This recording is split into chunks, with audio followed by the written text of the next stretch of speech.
Welcome to another episode of special reporter. आज हम आपके लिए लेकर आए हैं एक स्पेशल स्टोरी। भारत के इस एक कोने में श्रद्धा और विश्वास का बेजोड़ संगम देखने को मिलता है। यहाँ किसी को कोई रोक टोक नहीं है, चाहे कोई बच्चा हो या बूढ़ा, औरत हो या मर्द। यहाँ ना ही कोई एज फैक्टर है और ना ही किसी लाइसेंस की जरूरत। यहाँ पर एंट्री पाने के लिए चाहिए सिर्फ श्रद्धा और विश्वास। यहाँ ये अनोखा प्रसाद सबको मिलता है। इस प्रसाद ने दुनिया के बड़े से बड़े बारटेंडर को भी मात दे दी, क्योंकि यहाँ ऐसी कॉकटेल बनती है जो किसी भी रेसिपी बुक में दर्ज नहीं।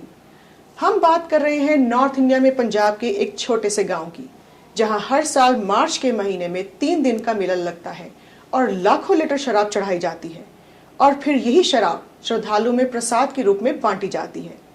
माना जाता है कि यहाँ हर मन्नत पूरी होने पर शराब चढ़ती है। शराब जो अक्सर एक बुरी लत समझी जाती है, यहाँ यही शराब प्रसाद के रूप में मुफ्त बांटी जाती है।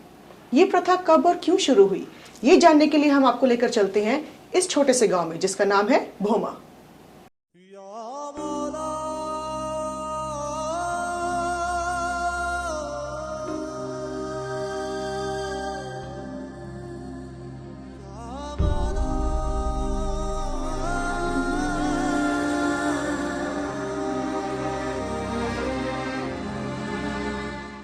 कोई बच्चे की सुख का, कोई गड्डी की सुख का, कोई नौकरी बारे सुख का, वो जिन्हों की सुखना पूरी होंदी है। कोई कैन लै आंदा, कोई पेटी लै आंदा, 440 दिंदा, 12 महीने 30 दिन।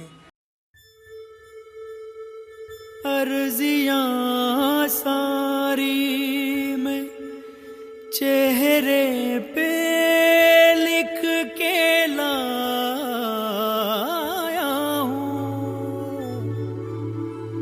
तुमसे क्या मांगूं मैं, तुम खुद ही समझ लो।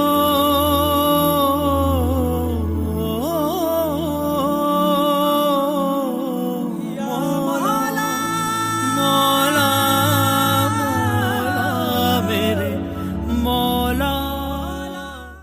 अमृतसर से तकरीबन 20 किलोमीटर दूर मजीठे की तरफ एक गांव है भोमा। यहाँ हर साल मार्च में 3 दिन का मेला लगता है। श्रद्धालु अपनी मन्नतें मांगने या फिर पूरी हुई मन्नत का शुक्राना करने के लिए यहाँ हजारों की गिनती में आते हैं। स्पेशल रिपोर्टर की टीम ने इस गांव में जाकर वहाँ के लोगों से बात करके इस जगह की सारी हिस्ट्री जानी। ना उन्होंने जनानी मत्था टेक सकती थी, ना पैसे नहीं हथ लाते, ना शराब नहीं हथ लाते थे।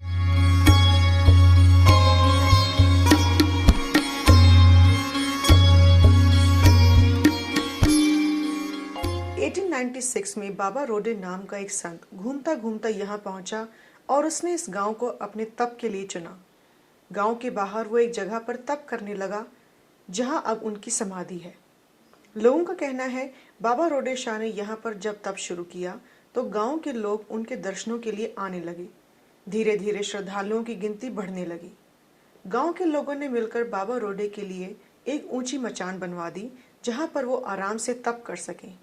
लोग उनके पास आते, उनसे आशीर्वाद मांगते, मन्नतें मांगते और वो पूरी होती। इसके शुक्राने के लिए लोग तरह तरह के चढ़ावे लेकर आते, लेकिन बाबा रोडे किसी भी चीज को हाथ नहीं लगाते थे। एक संत जो सिर्फ उतना ही खाते थे जितना जिंदा रहने के लिए चाहिए। वो सारा चढ़ावा अपने पास बैठे संगतों में बंटवा देते। उनको किसी भी चीज से लगाव नहीं था। जब हमने ये जानने की कोशिश की कि आखिर बाबा रोडे कौन थे और कहां से आए थे, तो लोगों ने बताया कि वे एक किसान परिवार से थे। गुरदासपुर डिस्ट्रिक्ट में धीमा दामोदर नाम के गांव के एक किसान थे श्याम सिंह, जिसके 4 बेटे थे। बाबा रोडे भी उनमें से एक थे। वो शुरू से ही चुप रहते थे और रब की भक्ति में लीन रहते थे। जब वो 20-22 साल के हुए तो रब की भक्ति के लिए वो घर से निकल गए। एक गांव से दूसरे गांव से तीसरे वो चलते जाते, कभी कहीं रुकते तो कभी कहीं। इस बीच वो धार्मिक ग्रंथों का अध्ययन करते रहे। वो थोड़ा खाते, माया से दूर रहते और कभी भी शराब को हाथ नहीं लगाते थे। तो फिर शराब चढ़ाने की प्रथा कैसे शुरू हुई, ये जानने के लिए ब्रेक के बाद हम आपको लेकर चलेंगे इस मेले में, जहां हजारों लीटर के हिसाब से शराब चढ़ाई जाती है।